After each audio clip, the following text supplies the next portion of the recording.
What up, folks? What it do? Welcome to another episode of the Best Advice Ever podcast with your boy, Mike Goodwin. And this is probably the first episode. It's been a week. I had to say something. We got one kid at the house, man. This is the one kid at the house episode. Shout out to the parents that had to take their children to college, and especially if it's your first child. My God Almighty. Look here. This was something else. Matter of fact, I talked to my partner this morning. He had to do the same thing. This is not for the weak. This go put a couple of notches on your parenting belt. But today, the best advice the best advice ever podcast advice that I'll start off with is something that I heard. I went to the National Speakers Association, and what I've gleaned, I've been going to conferences for a minute.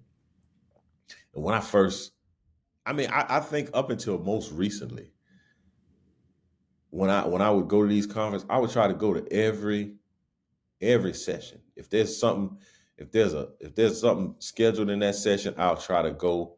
I'm looking at all the offerings, and I have my whole day full of the activities. If they started at 9 and they ended at 5, I'm there. I'm there from 9 to 5. I go get lunch. I'm there. I'm at all the sessions. I'm taking notes. I'm doing the things. Not anymore. No, sir. I've been to enough conferences to know. Let me walk away from a conference with about 4 or 5 good ideas, and I'm off and running. I don't need to, get my money's worth, what I would say if I was a younger man. You pay this registration fee, you got to get your money's worth. It's like eating at a buffet. Speaking of a buffet, I got a story to tell a little later. But the best advice ever I heard when I went to one of the sessions. I didn't go all the sessions at the National Speakers Association. I've now learned to pace myself. Matter of fact, at the National Speakers Association, and this is one thing that's starting to happen a little bit more for me with these conferences. I'm performing at these conferences. So I'm not going to be a student all day and then go and perform at night. No, sir. No, sir. I'm going to go to, 1 or 2, and then I'm going to go and take a nap. I'm going to go work out. I'm going to go get a walk in. I'm going to go watch some Netflix episodes or something, but I'm not going to be sitting up in here and then got to get up at night and perform. Heaven no, right? So I learned this, and my homeboy, my frat brother, my dude, Anton Gunn, had a session about basically his session. I forgot the title of it, but it's basically like, what can you do if your time get cut from your keynote? If you got a 45-minute keynote and then the folks come back to you and tell you got 14 minutes, how do you execute at a high level and deliver a very valuable talk, right? Very great. Very, very great. But here's the other thing that's happening with a lot of these conferences. They're recording them and they're putting the recording online. So now you can watch all the sessions. You ain't necessarily got to be in the room. Now, you might not get the handout. You might not get on their list, their email, but you can get the information. So I'm really not going to all these sessions now. But I did go to Anton's session. And one of the things he shared is what I'm going to use today for the best advice ever. And it's whenever you are, let's say you are, in our profession, speakers, if you have a keynote. But if you're a minister, if you are a professional athlete, I don't know who all listen to the podcast, whatever your walk of life, if there's something that you're mentally preparing yourself for, maybe you're a teacher and y'all getting geared up to go back in the classroom. You had your summer vacation. You're a college professor and you got a full load, right? And before you go into the classroom, this is something that can accompany you. This is something that you can get you in the right frame of mind. And that is simply, hey man, make playlists. Make you a music playlist. Now, this is applicable with. And Tom was talking about. He was talking about before his keynote. So he has a playlist that he plays before his keynote, and I found that to be very, very interesting because I listen to music, but I don't necessarily have a playlist. And I think it would be valuable to create a list of songs that I play. Let's say, and I think his playlist starts. He starts playing about 45 minutes before he has to go on stage, so it kind of gears him up to get ready to go and produce. Yeah, see a lot of athletes like maybe before they go out on the field, they have a playlist. Again, I do stand up. I've been doing speaking. I've been speaking for a minute. I don't have a particular playlist. I have a bunch of playlists per se. I'm always making lists, but I don't have a particular game time playlist. Before you're about to execute something pretty major, I would encourage you to create a playlist for yourself, man. Something to get you in a good spirit. Now, what I started doing recently, because I'm always coming up with little silly ideas, I want to create a list of songs that force you to dance. Like when you hear these songs, like I don't care what's going on, who you are, you gotta at least move your shoulders. You gotta get a little rhythm, a little beat. That's what I'm gonna create that list, but that's separate from what I'm talking about. What I'm talking about is, let's say, an hour before you go and do what you're supposed to be doing. Like you got this song track, this soundtrack playing, getting you amped up, getting you locked in. So I'm thinking of songs right now that I create for my playlist. I hadn't created it, but see, I like to shuffle. So that, the playlist is normally like this song and that song and that song, but maybe you can shuffle within the playlist also. But I just thought of a song that I'm gonna add to my playlist. So I would encourage you to create a playlist whenever you got to get your mind ready, whenever you got to get focused, you got to get locked in to accomplish a task. Maybe there's a task of like, hey, there's a playlist for when you washing your car. Maybe there's a playlist when you're cutting, when you're doing yard work. Maybe there's a playlist when you're gardening. Maybe there's a playlist when you're cleaning the bathroom. It's just always. I mean, again, I put on music. And putting on music is fine, but a playlist, that's more specific. That allows you to like lock in.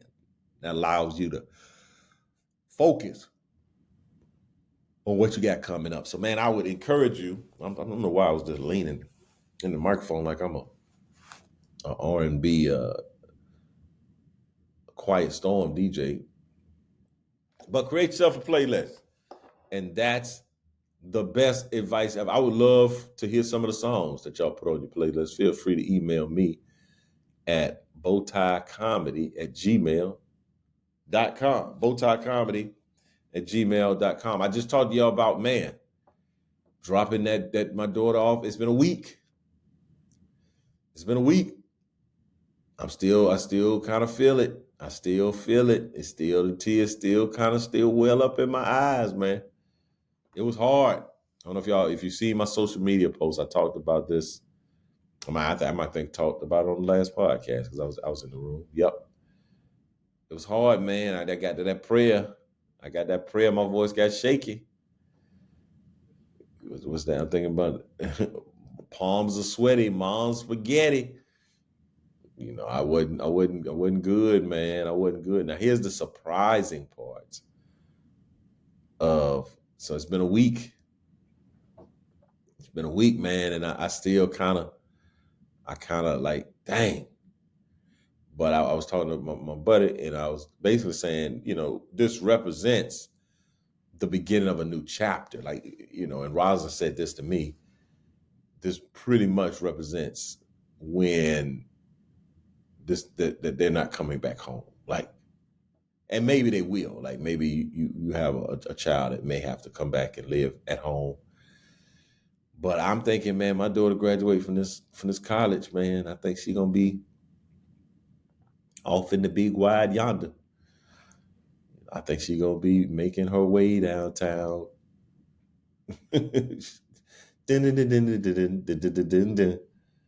Making my way downtown, wasting time. So I think it's the recognition of, man, things will never be the same again. And we got a little dude, man. We got little Michael, young Michael, who I hadn't heard back from his barber. I sent his barber a text earlier. Maybe he off today. But young Michael needs a haircut. I need to get young Michael to the haircut. Get him a cut. But it's the three of us. We can make it if we try. Just the three of us. Mike, Rosalind, and I. Right? And that's what we got going on. So it's been interesting, man. I guess I'll be excited to go to Nashville for family weekend. That'll be fun. But I just sent my wife the academic schedule. When Thanksgiving break is, fall break, my wife loves talking about planes. Oh, we got to get her a ticket for fall break. Man, I ain't got no ticket. We'll drive up there and get her. Let's be buying tickets. I don't know who you think you are. Who you think you are? Who you think I am? Just to be buying tickets to get somebody to come home. Hey, man, we come pick you up. We come pick you up. I wonder how much that Uber costs, man. Woo! That Uber worth a whole new car. A Uber from Nashville to Columbia. Holy, I'm gonna put that. Let's put that. Let's put that in. Let's see if they even give you that. They might not even give up that, man. A Uber. I took an Uber from Columbia to Charlotte, or from Charlotte to Columbia. That was probably 100 and some change. What's that Uber from Nashville? My phone won't even let me punch it in. They're like, don't even try. Don't even disappoint yourself. They're going to say outside of the range, my guy. That's not even applicable. I'm going to put Vanderbilt University. Let's put Vanderbilt inside this Uber. Request a ride. Request a ride. They're going to say, nah, bro. Call Delta Airlines. Let's put this thing in here. Where to? No, I don't want you sending me no notifications. Do not track. I'm not giving her no tip. Skip. Where to? Vanderbilt.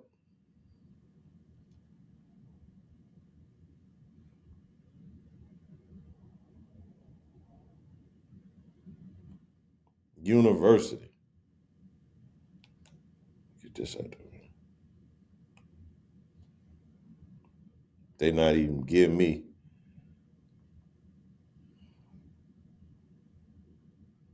Vanderbilt University. Here we go. They say, man, go get you a rental car, bro. Go get you a easy rental. Rides we think you will like. I wonder, they went straight to the rental car, man. What? Let's do this. So let's go to Asheville.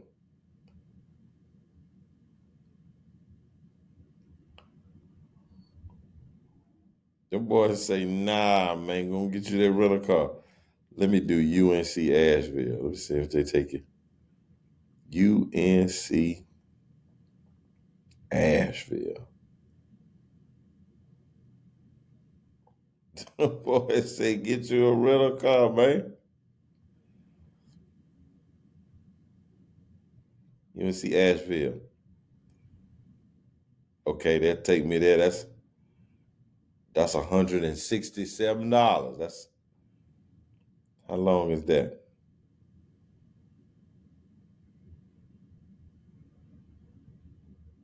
How long they get you? So they'll take me to Asheville.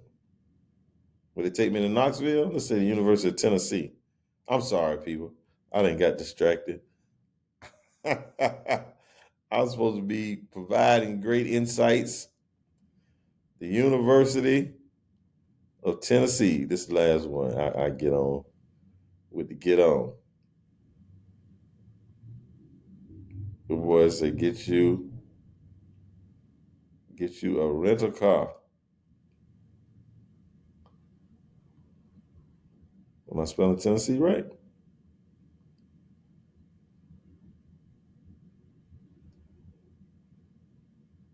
University of Tennessee in Knoxville. They'll take you to Tennessee. That's almost $300. That's $283. That's about 4 hours. My boys ain't gonna take me to Vanderbilt though.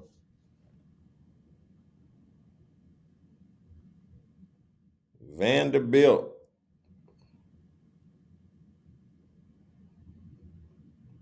The boys say, hey, man, go and get you a rental car. You ain't got to do that to them people car like that. Choose a rental car. That's interesting. Interesting. Yeah, man. Whew. Yeah, but ooh. Yeah, it's a lot. It's a lot, man. And we gonna make it. We gonna make it. We gonna be all right. We gonna be all right. We gonna be all right. Now, I did want to share with y'all something like this is some insider information, not inside information. But I just recently talked about the NSA, right? And very, very, very inspiring type of conference. For those of you that may not know, or let me just give you some context. The NSA is the National Speakers Association. It's basically the training ground for folks that take the craft of speaking very seriously. It was formed, and I got to go back and get the information. But they talk about a guy named Cavett, Dick Cavett. If I'm not, I think the Cavett Award is a very prestigious award. They even talk about the Cavett Way in terms of just being generous and benevolent in helping others to navigate the professional speaking world. But it's basically an association for speakers, the National Speakers Association, right? And there is a camaraderie, there's a hierarchy, there's a Hall of Fame. It's like the NBA for speakers, the NFL for speakers, the MLB for speakers, right? And every time you go, man, you see folks that's doing it at a high level. You see Hall of Famers, right? You see All-Stars. You see folks that have been putting up big numbers for the last few years. It's just a great, inspiring, motivating, educational, encouraging environment, right? And one of the things I walked away with is like thinking about what area of expertise do I have? Because I do comedy. So that gives me the ability to create humorous keynote presentations, so to come into organizations and deliver funny speeches. So that's a no-brainer doing that. I also can implement some humor coaching. So people that want to infuse humor inside of their presentation, because one of the common phrases or common slogans that is often said in public speaking circles is funny gets money. Yeah, if you want that money, you got to come up and be funny, right? And the more entertaining the speech is, the more likely the fee will increase. So that's a lane for me to help other speakers become more engaging, more entertaining, and have more impact on stage. That's an area I can work with. I can also work with organizations and helping them identify opportunities to become more fun. So I think that's the area I want to drill down in. And I got this idea that fun is fundamental to success. Come on, somebody. Fun is fundamental to success. What are you talking about, Mike Goodwin? Well, in many cases, most cases, if you are to track the success of an organization, I would venture to say there's some commonality, some threads. There's a statement that most times you hear people say: success leaves clues. If you want to become a successful person, go and check out other successful people, because success leaves clues. Success leaves clues like consistency. You're not going to see somebody be ultra successful that's not consistent, that they kind of show up when they want to show up. They might put out some content. They might put out a new album. They might put out a new, you just don't know. They're not consistent. They might be in a movie. They might be on TV. You just don't really know. But if you're consistent, that will help you get to the money, get to the success, get to the fame, right? So consistency is one of the fundamental pieces of success. What are other success clues out here? So I guess consistent. I think the other word, since I'm with C's, let's stay on the C's. Competent. Yeah, you ain't got to be the best.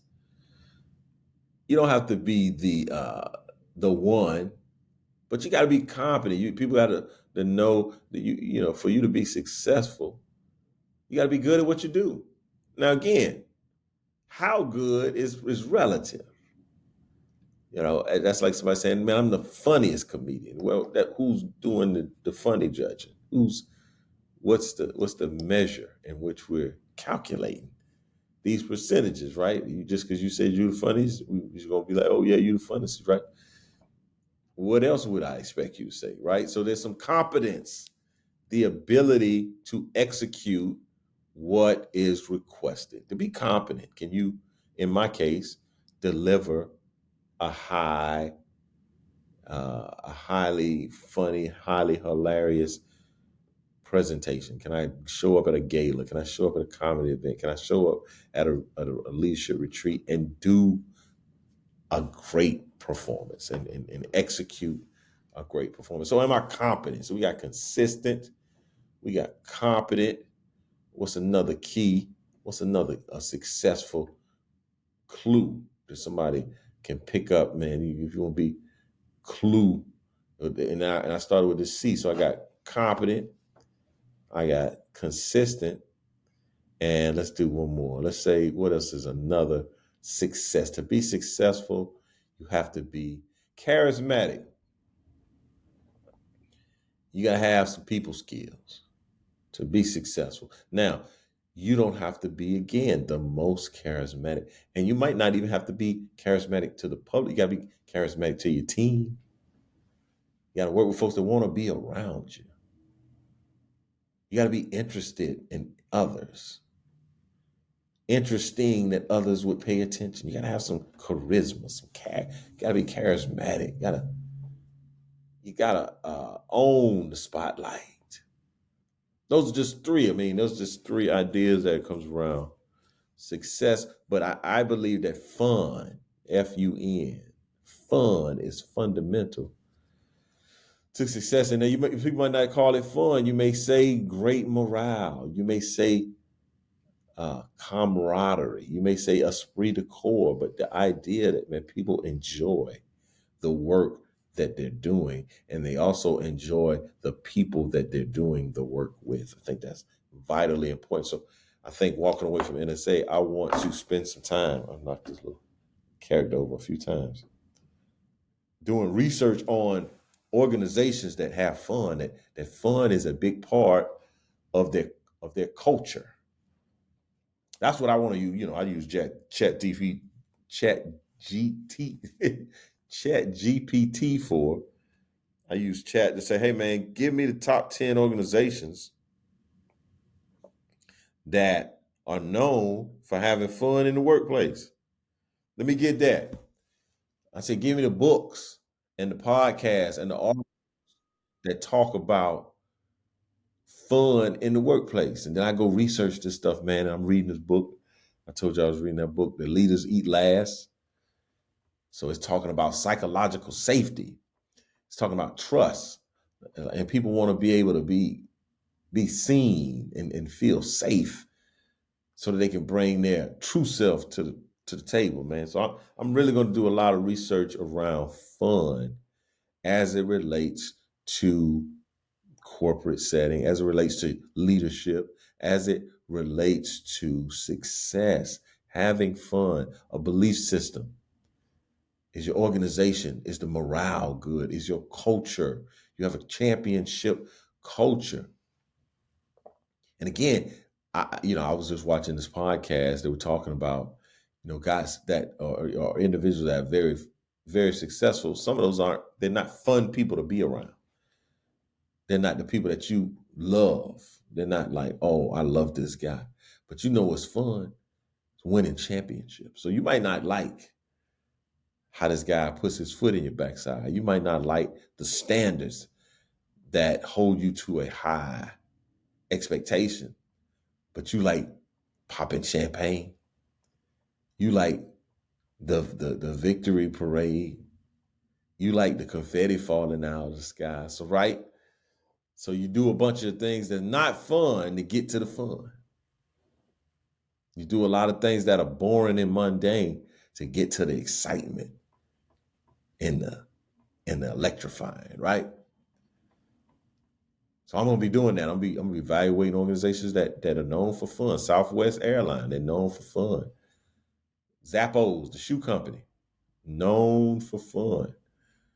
Google, if you work at Google, known for fun. So man, I'm gonna dive deep into some of this, create some systems, create some frameworks, and deliver some of this content at these talks, man, talking about fun and the importance of having fun, because fun is fundamental to success. Come on, somebody, man. I was on a podcast this morning, Dadville. If y'all haven't heard Dadville, check Dadville out. But they asked a great question. They asked me, what would the name of my book, if I wrote a book on fatherhood, what would the name be? I was like, that was good. That was a good question.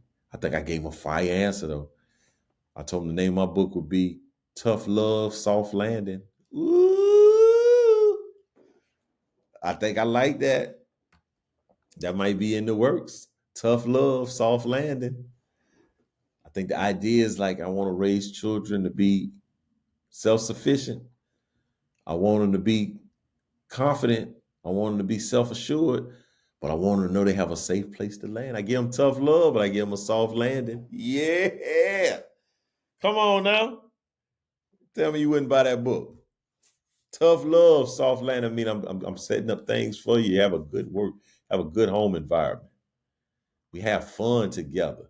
Because why should you have fun? Because fun is fundamental to success. Come on, man. Tough love, soft landing, man. Come on, man. Children, you get tough love, but I give you a soft landing. Life's tough. You're going to experience some adversity, some difficulties, but you got a soft place to land. It's called home. Oh, come on, man. Hey, man, God has gifted me, man. I don't say that often, but I was talking about in the clutch, man. I came up with that. This is not an idea I've ever had before. I've never even considered a book on fatherhood. But if I wrote one, it would be Tough Love, Soft Landing, man. Got to be more careful. Well, hopefully y'all enjoyed this episode of the Best Advice Ever podcast, man. Go and make those playlists. Make sure that you are doing things that that allow your organizations and your leadership to infuse fun. Because you know why? You need to have fun as a leader, because fun is fundamental to success, man. Fundamental to success. And I'm going to back it up with the research. Because when you're having fun, you're more productive, I'm sure. When you're having fun, the work doesn't feel like work. When you're having fun, man, you create deeper and tighter bonds. But don't take my word for it. The research is going to tell you. The research will tell you. Well, thank y'all again. Man, feel free to email me at bowtiecomedy@gmail.com. Feel free to follow me on all the social networks at Bowtie Comedy on all of them. Instagram, Facebook, YouTube. I'm out here. Bowtie Comedy or Comedian Mike Goodwin. One of the two, they'll get you what you need. Also, man, 2026, we're going to have dates. We got a few. We have 7 dates in man, we got dates lining up. We got a few of them already locked in. I'm liking how this is looking. I'm liking where it's going. So make sure that you stay abreast of what I got going on, and I want to see your face in the place in one of my live shows because I'm coming to an area near you. All right, thank y'all so much for tuning in to the Best Advice Ever podcast. It's been your boy Mike Goodwin, and we're gonna be back here, same bat channel, same bat place. You could have been anywhere in the world, but you're here with me, and I appreciate it for real. Seriously. See you next time. Peace.